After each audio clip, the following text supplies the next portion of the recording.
বিসমিল্লাহির রহমানির রহিম। আসসালামু আলাইকুম। জনতা রান্নাঘর থেকে সবাইকে জানাচ্ছি শুভেচ্ছা। আশা করি সবাই ভালো আছেন। আজকে যে রেসিপিটি করব সেটা হচ্ছে বেগুনের পাকোড়া। সেজন্য এখানে আমি একটা এই সাইজের বেগুন নিয়ে নিয়েছি। যে কোনো বেগুন নিলেই হবে।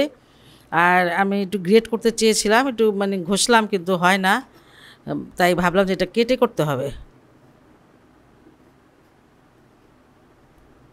এই স্কিনটা বেশ মোটা, এই জন্য এটা গ্রেট হয় না।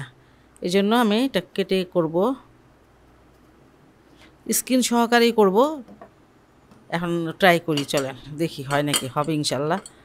এটাকে আমি এই যে মোটা দিক থেকে গ্রেট করে নিব।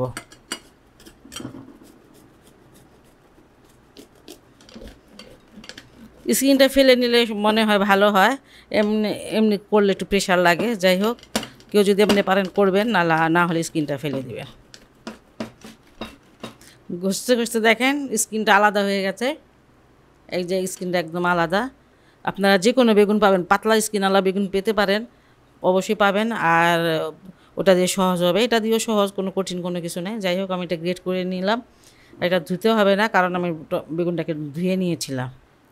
একটুখানি পানিটা চিপে ফেলে দিবেন, সবটুকু পানি ফেলার কোনো দরকার নাই, কারণ আমি বেসন দিব, অন্য কিছু দিব তো। এই যে অল্প একটু জাস্ট ফেলে দিলাম। দেখেন অনেক পানি কিন্তু বেগুনের ভিতরে থাকে। এই যে, আর এখানে আমি এই যে পেঁয়াজ কালি সেটা দিয়ে দিলাম কিছুটা, 1 টেবিল চামচ হবে। মরিচ এখানে 4-5টা কাঁচা মরিচ, আর এখানে ধনিয়া পাতা সেটা 1 মুঠ দিলাম। আর পেঁয়াজটা একটু মোটা করে কেটে নিয়েছি, এই যে দেখেন এইভাবে পেঁয়াজটা দিয়ে দিলাম, আধা কাপের মতন হবে।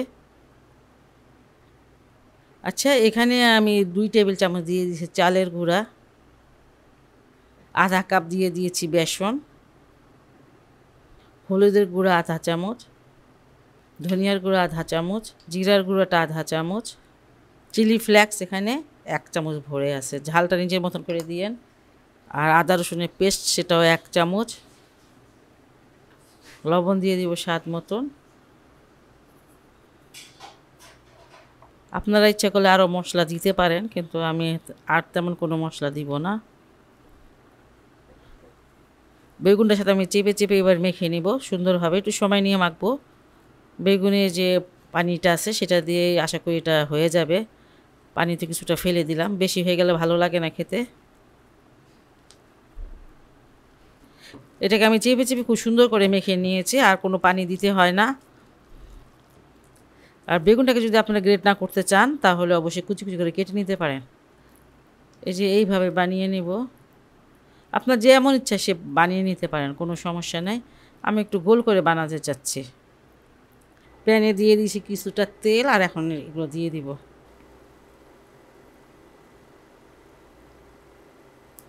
একটু উল্টিয়ে দিয়ে দেখি কেমন হয়েছে। এখন একটু শক্ত হয়েছে, এখন উল্টানো যাবে, কোনো সমস্যা নেই। মাশাআল্লাহ, কালারটা একদিকে প্রায় আসছে। আমি এখন এগুলো উল্টিয়ে দিচ্ছি। আঁচটা কিন্তু মিডিয়াম আছে, অতি হাই হিটে করা যাবে না, আবার একদম লো হিটেও করা যাবে না।